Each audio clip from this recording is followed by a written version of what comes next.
Bonjour Delphine, Bonjour Jérémy, comment ça va? ça va très bien, je suis très heureuse de t'accueillir chez moi, dans mon univers, dans mon jardin, dans mon cabinet, dans mon herboristerie. Bonjour. Bonjour. Alors du coup on te retrouve aujourd'hui pour parler un petit peu de toi. Delphine Léonard, qui es-tu? Quel est ton métier actuel? Actuellement je suis herboriste, donc c'est-à-dire je suis paysanne herboriste et sophrologue. Paysanne herboriste, qu'est-ce que c'est? C'est quelqu'un qui va travailler la terre. En fait, je travaille mes plantes de la graine au produit fini. Donc je vais planter la graine, je vais faire mes semis, je vais élever mes plantes. J'aime bien dire élever parce que je les considère vraiment par des êtres vivants. C'est plus qu'une culture. Et d'ailleurs, entre parenthèses, c'est elles qui m'ont beaucoup élevée dans ma vie. Élevée dans le sens subtil du terme, elles ont vraiment élevé mon âme. Et je les transforme. Donc les plantes vont être transformées sous différentes formes. Donc elles vont être transformées, alors d'abord d'un procédé très alchimique que j'adore, c'est la distillation. Distillation des plantes dans mon alambic en cuivre, enfin mes alambics parce que j'en ai 3 en fonction de la quantité de plantes que je vais avoir. Donc en cuivre, dans les règles de l'art, pour fabriquer, obtenir ce qu'on appelle des hydrolats. Donc on va obtenir les huiles essentielles, c'est très connu, hein, les huiles essentielles. Et donc j'en obtiens, mais je les garde de côté pour agrémenter par exemple mes cosmétiques, ou mes huiles de soins. Et par contre, je vais utiliser l'hydrolat pour donc leurs vertus thérapeutiques. Alors, leurs vertus cosmétiques sur la peau, certes, hein, l'eau de rose, l'eau de lavande, hein, qui vont avoir des effets thérapeutiques sur la peau, hein, de l'immortelle et compagnie. Et surtout aussi des hydrolats que l'on va boire. Hein. Les hydrolats se boivent en cure de 21 jours, pour faire des cures santé, soutenir la santé. Soutenir la santé. Soutenir la santé. Donc tu as été formée en quelle année? Alors j'ai commencé en 2020, c'était 2 années, donc fin 2020, 2 années en cours du soir. D'accord. Sur Dinan, en Belgique. Voilà, j'allais 2 fois par semaine à Dinan pendant 2 ans. Donc tu parlais avant entretien que tu en fait, es curieuse de plein de choses et en fait, qu'est-ce que tu as essayé d'explorer, de comprendre? Ouais, alors j'ai exploré beaucoup de choses. Tu parles de la partie plus sophro? Par exemple? Par exemple, alors je me suis formée en sophrologie en 2017 alors que j'étais encore infirmière anesthésiste. Hein. J'ai 25 ans d'ancienneté à l'hôpital en tant qu'infirmière et infirmière anesthésiste. Ça, on y reviendra après, le pont entre les deux. D'accord. Et du coup, je me suis formée à la sophrologie en 2017, sophrologie caïcédienne. Caïcédienne pour le docteur Caicedo, hein, un cursus de 3 années. Dans ce cursus, j'ai déjà été donc sensibilisée au son, au pouvoir du son, parce qu'on a des techniques de vibration sonore, et ça, le son, j'ai trouvé ça fulgurant. Ce qui m'a amenée après à faire une autre formation de sonothérapie, où là, je suis arrivée à utiliser les bols tibétains, les bâtons de pluie, Tinsha et compagnie. Plus tard le tambour chamanique. Plus récemment, j'ai fait une formation aussi sur le chamanisme qui m'appelle beaucoup et que je pratique beaucoup maintenant dans mes séances. Et la kinésiologie aussi, je suis allée voir ce qui se passait du côté de la kinésiologie. Ça peut paraître un petit peu éparpillé tout ça, mais non en fait. En fait, je suis quelqu'un de très curieuse de tout, de savoir comment ça fonctionne, comment on peut aider les gens. Et une personne va avoir plus besoin de méditation, une personne très cartésienne va avoir plus besoin que je lui explique comment fonctionne le stress dans son corps et comment la respiration va pouvoir agir sur elle. D'autres personnes, je vais pouvoir les emmener dans l'hypnose pour traiter un traumatisme, parce que j'ai été formée aussi à ça. Et puis, il y a des personnes qui aimeraient bien toucher du doigt la méditation, le mieux-être par le corps et l'esprit. Mais il y a des personnes qui ont un peu de mal. Et j'ai trouvé que le tambour à la sonothérapie était vraiment un outil incroyable pour permettre à ces personnes justement d'entrer dans la séance et pouvoir lâcher prise. Parce que c'est vrai qu'on a beau vouloir, j'aimerais bien méditer, mais il y a des personnes qui n'y arrivent pas. C'est facile de dire, pense à rien, respire avec ton ventre, voilà, et il y a des gens qui n'y arrivent pas. Et c'est vrai qu'avec les outils sonores, bol tibétain, tambour chamanique, alors là, c'est bon, on gagne un temps fou. Et tout de suite, ils sont là, quoi. Lâcher prise, c'est un mot qu'on entend quand même assez souvent. Et c'est vrai que par la musique, ça permet aussi de redescendre, d'être là, voilà. Et le tambour encore plus. Exactement. Et scientifiquement, c'est prouvé que l'usage du tambour va avoir un effet sur l'électroencéphalogramme. Quand on fait un électroencéphalogramme, là maintenant, on ne va pas avoir les mêmes ondes que lorsqu'on est en état méditatif. Et c'est prouvé que lorsque on utilise le tambour, eh bien, on accède à ces ondes de méditation dans lesquelles beaucoup de choses peuvent, durant lesquelles, je vais dire, beaucoup de choses peuvent se présenter, quoi, quand on arrête de penser.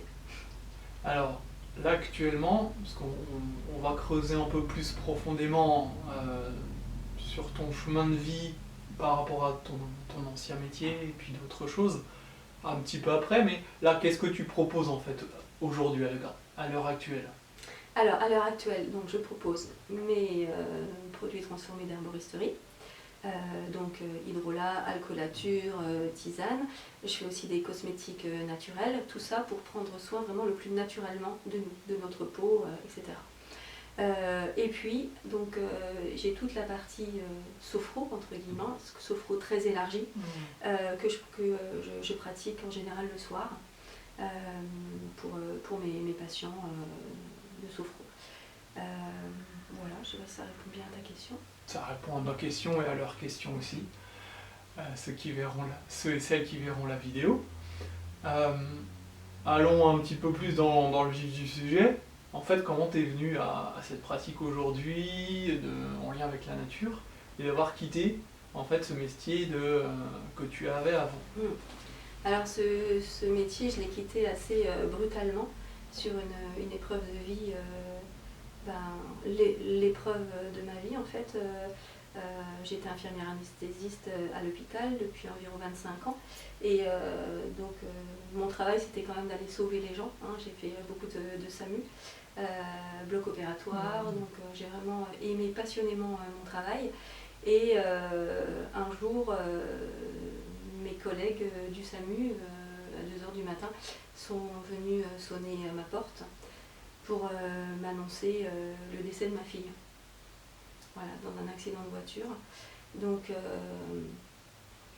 de là, j'ai pas réalisé tout de suite, j'ai compris ce que c'était a posteriori que la sidération. Tu vois, d'emblée, je trouve que j'ai géré un peu trop bien. Il faut gérer tout, il faut gérer les obsèques. Je suis retournée au boulot parce que c'était pile dans la période du Covid. Le Covid est arrivé et puis moi je me suis dit ma place n'est pas à me morfondre dans mon canapé, mais d'aller aider dans les réanimations qui commençaient à s'ouvrir un petit peu partout. On a transformé le bloc opératoire en réanimation, la salle de réveil, etc. Et donc je me suis dit je vais aller retravailler. Mais donc ça a duré un petit temps et puis je me suis écroulée. Un jour je me suis écroulée parce que les résistances, l'adrénaline, le cortisol, etc. qui me tenaient depuis quelques mois, donc entre le février et le mois d'août, se sont écroulés d'un seul coup et je me suis écroulée en même temps. Et là, je suis rentrée dans une grosse dépression où j'étais juste capable de dormir et voilà, de m'habiller avec les vêtements de ma fille et d'attendre que... Ta fille qui s'appelle Lola. Et qui s'appelle Qui s'appelle Lola. Des fois, on aura l'occasion de... Peut-être. Ou pas. Voilà. Donc Lola, ouais. Donc en fait c'est un peu Lola qui m'a amenée brutalement à m'intéresser aux plantes parce que fin 2020 j'ai essayé de remettre toute mon énergie dans... Les plantes m'appelaient en fait. Les plantes m'appelaient. En fait j'ai dû quitter mon travail parce que je n'étais plus capable d'exercer.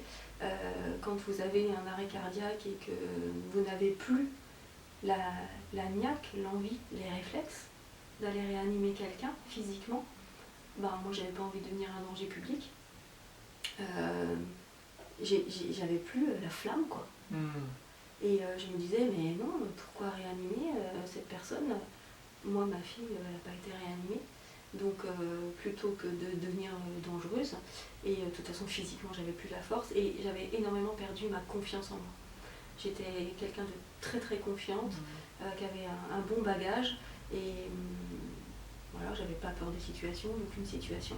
Mais du jour au lendemain, je me sentais incapable de tout. Perdu une confiance. Plus de confiance, du tout. Et ça, c'est dur. Et ça a été très long à revenir. Et concernant l'anesthésie, je l'aurai plus jamais. Je sais que je pourrai plus jamais endormir quelqu'un et soigner quelqu'un physiquement comme ça. Par contre, ça m'a amené à autre chose. Donc, l'envie d'approfondir mes connaissances des plantes.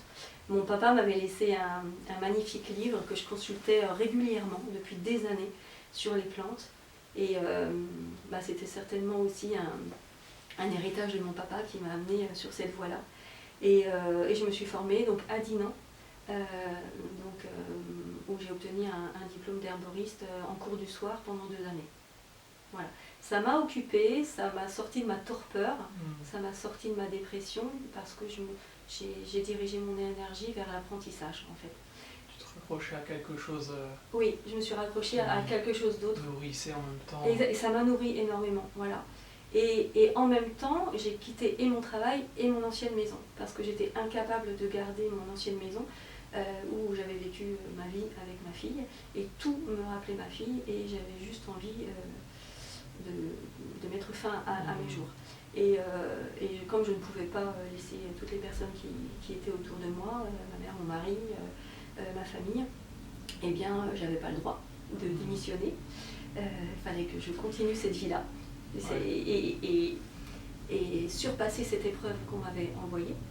Et donc du coup j'ai vendu cette maison et je suis arrivée comme par enchantement ici, dans ce lieu magnifique. J'avais juste tapé terrain à bâtir dans Charleville-Mézières et je suis arrivée ici où j'ai eu la chance d'acheter, tout s'est aligné. Il faut savoir que je suis sur cette nationale, cette même nationale 43 qui m'a pris ma fille, donc c'est la même nationale et voilà, il n'y a pas de hasard. Voilà, c'est Lola qui m'a projetée dans ce lieu et dans ce lieu où il y a quand même 4500 mètres carrés de terrain, j'ai vu tout de suite le potentiel, j'ai eu envie de planter, d'aller plus que ce que j'apprenais dans mon école d'herboristerie, c'était bien. Je pouvais conseiller, prenez telle ou telle plante si vous avez ce petit problème de santé, mais j'ai eu envie de cultiver mes propres plantes. Un bout de campagne à l'intérieur de la ville. Oui, c'est ça. Là, on n'est pas très loin d'Oarcq, il y a la gendarmerie en face, il y a la ville qui est juste en bas. Et quand on pose la porte, c'est waouh! Ouais. Ça m'a fait ça la première fois. Ça fait ça à tous les gens qui passent la porte la première fois. C'est mais on est où ici? Waouh! C'est un petit coin de paradis, un coin de nature préservé, où la nature est reine. Alors, est-ce que tu as déjà eu du coup des clins d'œil de Lola, mis à part ce... en fait, c'est le fait que elle t'ait guidé peut-être, sûrement, vers ce lieu. Ce futur jardin, ce jardin Lola, comme c'est appelé maintenant aujourd'hui. Les jardins Lola, Est-ce que tu as d'autres petites anecdotes Alors, des anecdotes, j'en ai plein. Lola, alors j'ai une collection de pierres en forme de cœur, parce que Lola, elle signait pas Lola, elle signait un cœur. Quand elle me disait « Maman, je rentre à telle heure », c'était un cœur. Donc les cœurs, c'était très fort pour nous. Des plumes, plantées, carrément plantées. Même, j'ai même trouvé ici 2 fois des pommes de pin, séchées, des pommes pas de pin mais de sapin, qui sont recroquevillées en forme de cœur. D'ailleurs, j'en ai une ici, tu vois, celle-là. D'accord. Et là, elle s'est un petit peu, tu vois, recroquevillée comme ça. Et Oui. en forme de cœur. D'accord. Voilà, au passage, ma petite Lola. Et oh là là, mais j'en ai tellement, j'aurais dû écrire pour les trouver. Ah oui, alors quelquefois, je pleurais beaucoup en jardinant. Mes premières années ici, je pleurais énormément. Et puis j'étais en train de tailler un if et je me rappelle qu'à l'allée des fleurs, là où j'habitais avant, j'avais un if que je taillais tout le temps. Et je demandais à Lola qui se mettait à la fenêtre, est-ce que c'est droit, est-ce que c'est beau, est-ce que je l'ai taillé en Ivaki, tu vois. Et est-ce que c'est beau? Et elle me disait, ouais maman c'est bien, mais tu viens, on rentre, ça va commencer le film, ou tu vois. Et là je pensais à elle en taillant, et puis je pleure, et je suis happée, mais c'est vraiment ma tête qui est prise comme ça pour regarder le ciel. Le ciel était nuageux, et il y a juste une éclaircie. Les nuages se sont séparés comme ça, le ciel bleu et un grand arc-en-ciel. Wow. Un grand arc-en-ciel. Et ça, j'en ai beaucoup des anecdotes comme celle-ci. Le jour de ses obsèques, hélas, elle est partie en même temps que son cousin Pierre. Et le jour de ses obsèques, en sortant du crématorium, il y avait 2 magnifiques arc-en-ciel. 2.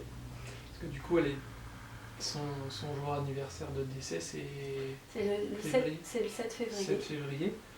Et est-ce que tu veux raconter cette synchronicité particulière avec ta chienne? Ouais, avec ma chienne, la chienne de Lola d'ailleurs. Le 7 février dernier, là on est fin février, comme tous les 7 février et bien plus encore, mais ce 7 février on est allé se rendre dans un lieu où on retrouve Lola. Un lieu sacré pour nous, un lieu de recueillement, avec Dana, la chienne que j'avais achetée à Lola pour ses 15 ans. Et Dana adore aller se promener, Dana a une pêche d'enfer et elle monte, alors c'est un lieu vraiment où on monte assez fort, à Montermé, et arrivée en haut, Dana s'écroule. Je lui dis, qu'est-ce qu'il y a, t'es fatiguée ma nénette? Et d'habitude elle vient sur le rocher avec moi, sur un rocher particulier, et là Dana s'écroule et Dana ne s'est plus jamais relevée. Donc on vient de perdre notre chienne qui s'est écroulée le jour même de la mort de Lola, le 6e anniversaire. Et j'ai pris ça comme un message de Dana qui m'a dit j'ai fait mon taf, maintenant tu vas bien, maintenant tu vas mieux, je peux aller rejoindre Lola. Et pendant que, alors on a dû descendre, mon mari est parti à la voiture chercher un drap pour lui fabriquer une civière parce qu'elle ne pouvait plus se lever, et on est vite allé chez le vétérinaire.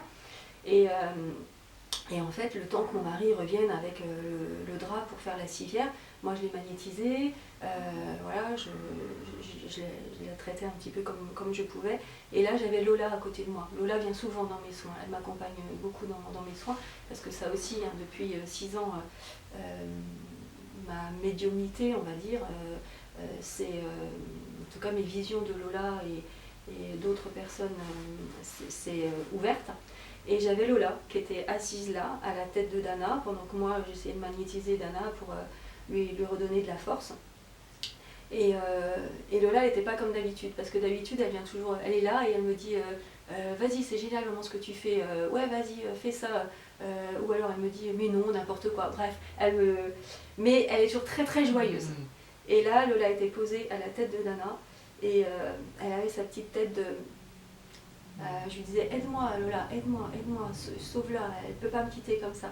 Et puis elle m'a regardée en faisant une petite moue. Elle sentait que... Ouais, elle m'a rien promis. Elle m'a pas dit t'inquiète maman comme d'habitude. Alors que d'habitude c'est t'inquiète maman, je gère. Là, non. Là c'est... elle était grave. Là, mais le visage grave. Ouais, d'accord. Belle. Avant entretien, lors d'un autre moment, on avait partagé un moment au jardin de Lola, moment musical d'ailleurs. Et un jour, en fait, on mangeait. Et puis on avait été surpris parce que Lola était venue derrière nous, comme ça, et on s'est regardé. c'est des moments particuliers quand même, C'est ça. où le voile invisible entre la vie et la mort, en fait, il est très mince des Oui. fois. Oui. Et là, on a pu vraiment la ressentir physiquement. Oui, c'est vrai. Ça y est, je me souviens maintenant. C'est... Ouais. Ça fait bizarre, et en même temps, ça égaye aussi l'émerveillement. Eh oui. C'est que en fait, ils sont juste à côté. Oui. Comme si nous, on était au rez-de-chaussée, eux, ils étaient à l'étage, et qu'il y avait un petit escalier ou une petite marche à monter pour... C'est ça. C'est ça, ils sont toujours là. et- Et c'est vrai que ça m'a énormément aidée. Hmm. Déjà, quand mon papa est parti quelques années plus tôt, je m'intéressais vraiment à la vie après la mort. Et je voyais mon père dans les sophros venir me parler. Mon père, on avait refusé la réanimation, il souffrait d'un cancer. Et il m'avait dit surtout, moi je veux pas de ça. Hein. Le jour où ça arrive, je veux pas de réanimation. Il me l'avait fait promettre. Donc le jour où c'est arrivé, alors encore beaucoup de prémonitions, hein, je sens énormément les choses. Et donc et ma mère aussi, et on est allé vraiment très rapidement à Reims, parce qu'elle m'a dit écoute, ton père répond pas et je me sens pas bien. J'ai dit bah, moi je me sens pas bien du tout, j'ai quitté le bloc opératoire. Et puis on est allé très très vite à Reims, et là j'ai assisté aux dernières minutes de mon père, et il a fait... Bref, il était en train de partir, et là, toute la réanimation arrive en disant on va l'intuber, etc. Et je lui dis non, pas question. Mais après, donc j'ai dit non, pas question, ils ont assisté, on a dit non. Et après, on a toujours un gros doute, mais t'es qui toi pour dire non? Et heureusement, ma mère m'a dit non, non, mais j'étais là, il t'a dit qu'il n'y avait pas de réanimation. Et après, dans une sophro, parce que j'avais énormément de culpabilité, je me disais mais peut-être que si j'avais dit oui, il serait encore là, hein, tu vois, tous les doutes qu'on peut avoir. Et dans une sophro, il est venu me dire merci. Ah ouais, j'ai des frissons partout. Je l'ai vu, c'était magnifique, je l'ai vu monter vers la lumière.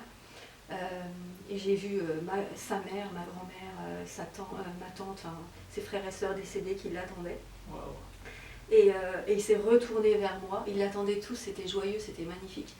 Et il s'est retourné, il m'a dit merci. Et là j'ai arrêté de culpabiliser. J'ai des frissons partout. Ça fait du bien en fait de ressentir aussi qu'il y a une vie après la mort en fait. C'est ça.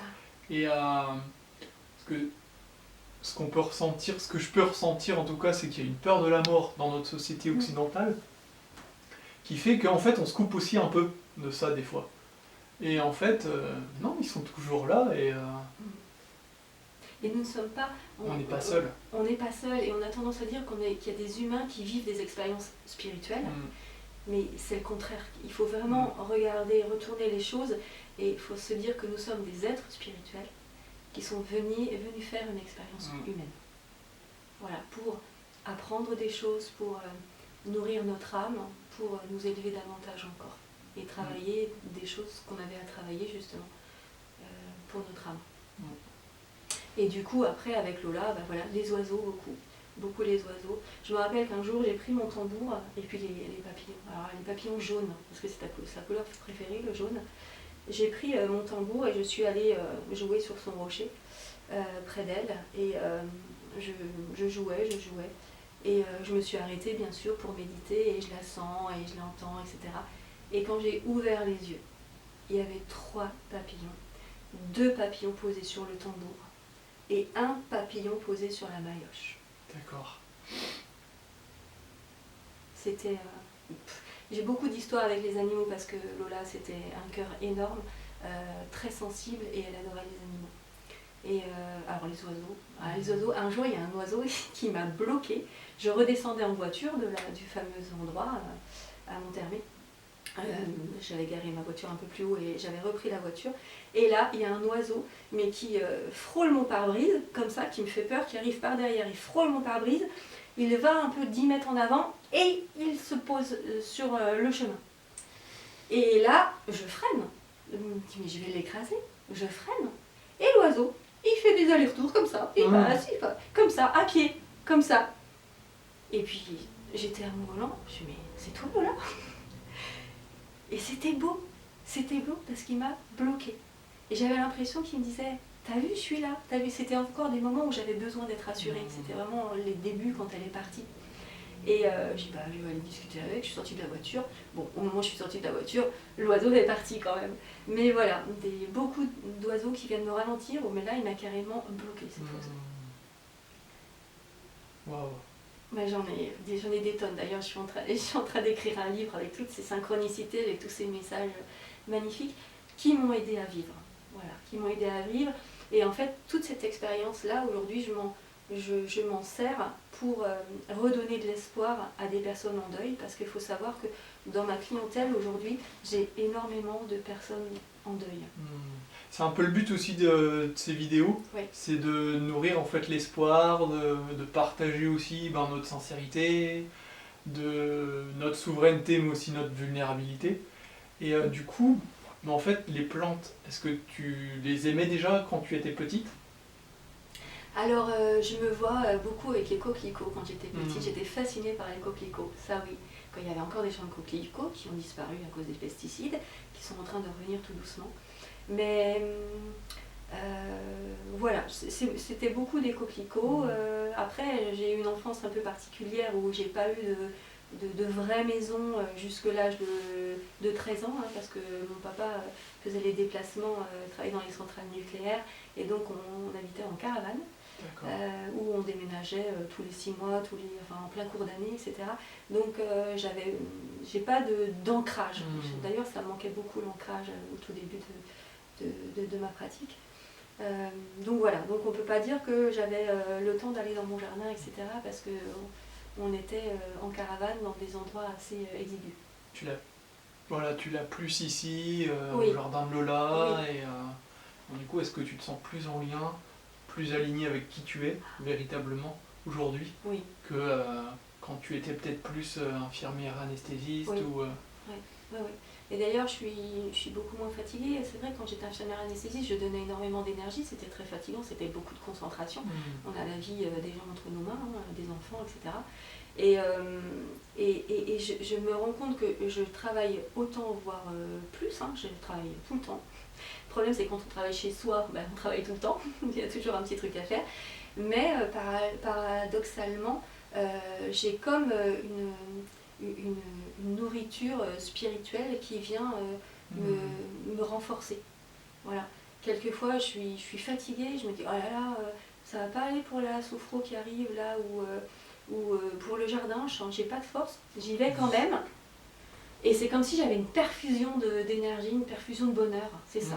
Je suis perfusée par l'énergie des plantes, des arbres, parce qu'il m'arrive des phénomènes assez incroyables aussi avec les arbres. Un jour où je pleurais encore, j'étais dans mon jardin et je pleurais, et j'ai été carrément happée par un arbre, par un de ces beaux tilleuls qui sont là.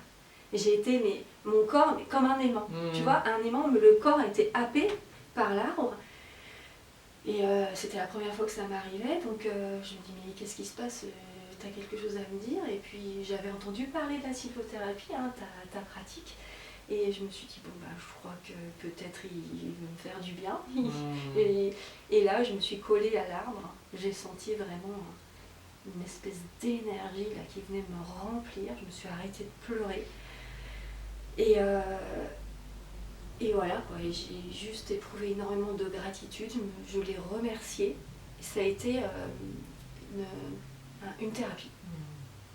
Un moment où il est venu me donner ce qui me manquait, et ça arrive encore très souvent.